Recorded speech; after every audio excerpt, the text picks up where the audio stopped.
Penganjuran acara makanan dan kebudayaan perlu kerjasama erat juga reaksi Belanjawan 2024. Itu antara fokus dari Bumi Kenyalang bersama Vanessa Mering. Silakan V.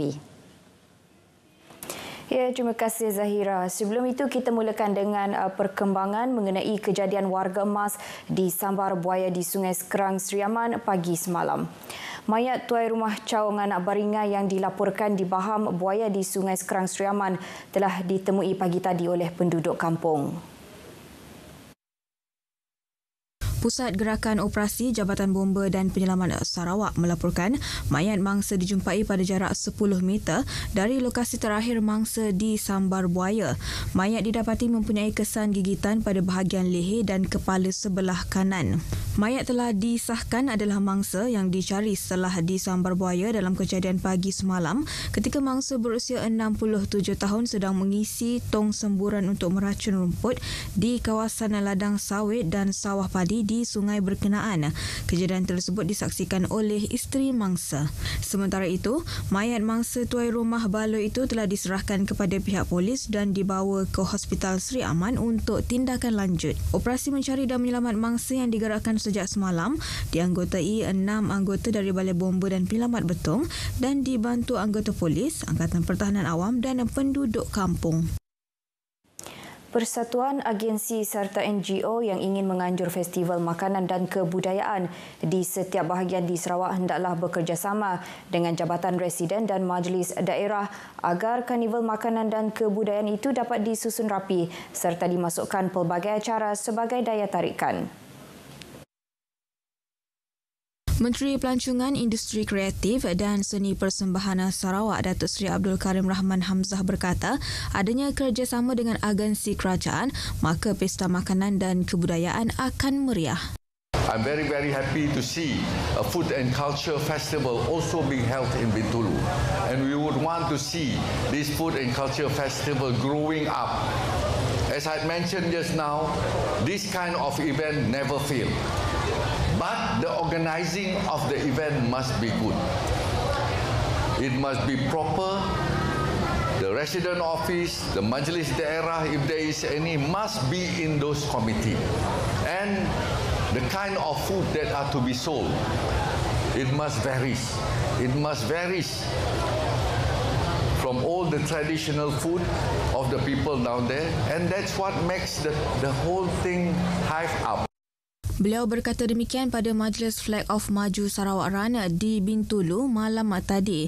Maju Sarawak Run anjuran Persekutuan Persatuan Cina berdaftar bahagian Bintulu dan seramai 1,000 peserta menyertainya. Selain bertujuan mempromosikan jogging dan menyokong aktiviti larian malam, dianggap cara terbaik untuk profesional yang sibuk bekerja untuk bersenam dan ia semakin popular kebelakangan ini. Turut hadir Menteri Pelancongan dan Kebudayaan Malaysia, Datuk Seri Tiong King Sing, Adun Tanjung Batu, Johnny Pang dan residen bahagian Bintulu, Nirak Keti. Usaha melahirkan generasi celik Al-Quran antara tumpuan dalam Belanjawan 2024. Timbalan Menteri Kemajuan Desa dan Wilayah Datuk Rubiah Wang berkata dengan pewujudan tadika tahfiz akan berupaya melahirkan golongan hafiz dan hafizah dari peringkat awal kanak-kanak. Kita buat berpasar-pasar, memandangkan kita perlu juga membuat upskilling, reskilling guru-guru kemas, maksudnya pemaju-pemaju masyarakat kemas. Setakat ini, Sarawak hanya mempunyai 2 tadika tahfiz iaitu di Kota Samarahan dan Petrajaya dan akan dikembangkan secara berfasa mulai tahun depan. Bagi program itu, RM20 juta diperuntukkan dalam Belanjawan 2024 yang dibentangkan Perdana Menteri Jumaat lepas. Datuk Rubiah bercakap kepada pemberita selepas program literasi outdoor Perdana Sambutan Maulid Rasul di Kampung Sambir Asajaya pagi tadi. Beliau sebelum itu menyertai 12 kontijen dalam perarakan sejauh 1 kilometer di Kampung Terbabit. Dalam perkembangan lain, Datuk Rubiah Wang berkata kaedah bagi mewujudkan laluan baharu di Pusat Pemeriksaan Kenderaan Bermotor Puspakom Semarahan akan dicari dan dikenal pasti. Ia bagi mengelak pelanggan dan pengguna jalan ke pusat berkenaan bergerak jauh dari bulatan yang dilihat boleh menjadi jalan alternatif. Perkara ini telah kita bincangkan bersama dengan pengurusan pentadbiran bahagian, maksudnya Residen, DO dan juga JKR. Namun begitu resolusi dia orang tengah mengenal pasti bagaimana menambah baik sistem orang kata laluan ke Puspakom. Dedahnya lagi, beliau sebelum ini turut menerima rungutan dari pelanggan ke pusat berkenaan tentang keperluan membina laluan baharu tanpa perlu membuat pusingan U di bawah Jambatan Samarahan. Datuk Rubiah berkata demikian kepada pemberita semasa di Kampung Sambir pagi tadi.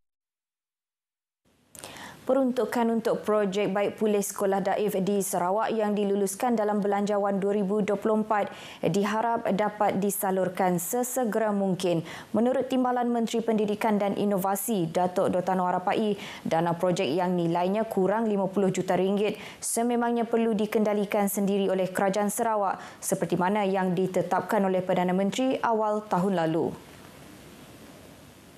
Jelasnya, dana ini disalurkan kepada Kerajaan Sarawak bagi mengurangkan birokrasi di dalam pelaksanaan projek baik pulih itu kelak, selain memberi peluang kepada kontraktor di Sarawak sendiri untuk menjalankan projek tersebut. Kita ada dimaklumkan ada 100 lebih sekolah yang akan dinaik taraf ataupun dibaik pulih, tapi kita minta senarai disalurkan kepada Kementerian di Sarawak supaya kita dapat sama-sama memantau agar projek tersebut dapat dilaksanakan dengan baik. Datuk Dr. Anwar Pai yang juga ada nangka ditemui media di Bintulu semalam. Dalam pembentangan Belanjawan 2024, Perdana Menteri Datuk Seri Anwar Ibrahim mengumumkan dana berjumlah RM930 juta bagi kerja-kerja naik taraf bangunan dan prasarana Daif di 450 buah sekolah, merangkumi 185 projek di Sarawak dan 155 di Sabah. Dr. Anwar menambah, beliau menyifatkan belanjawan yang dibentangkan itu sebagai belanjawan yang komprehensif.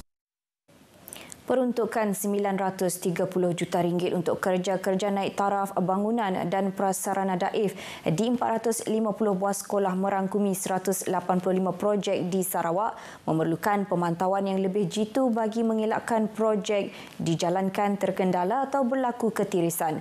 Dekan Fakulti Kemanusiaan, Pengurusan dan Sains Universiti Putra Malaysia, Kampus Bintulu, UPM-KB, Profesor Madya Dr. Maulana Magiman terutamanya melibatkan sekolah di kawasan pedalaman yang memerlukan mod pengangkutan yang berbeza dan sukar.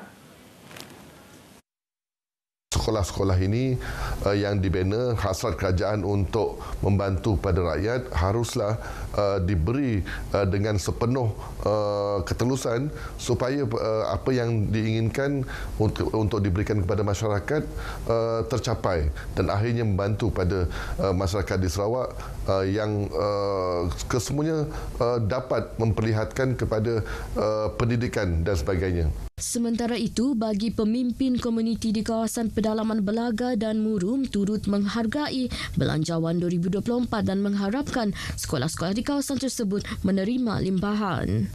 Impias daripada bajet yang telah diumumkan oleh Perdana Menteri. Jadi kita di Murum sangat menghalu-halukan bajet ini akan melimpah ke tempat kita. Kita tahu bahawa bahagian Belaga ini merupakan bahagian yang jauh dan saya harap kerajaan juga mengambil kira transport kos, sebab itu yang paling besar kalau banding dengan kos barang-barang. Transport cost is the most critical. Kalau tidak diambil kira, saya rasa ianya akan sia-sia saja.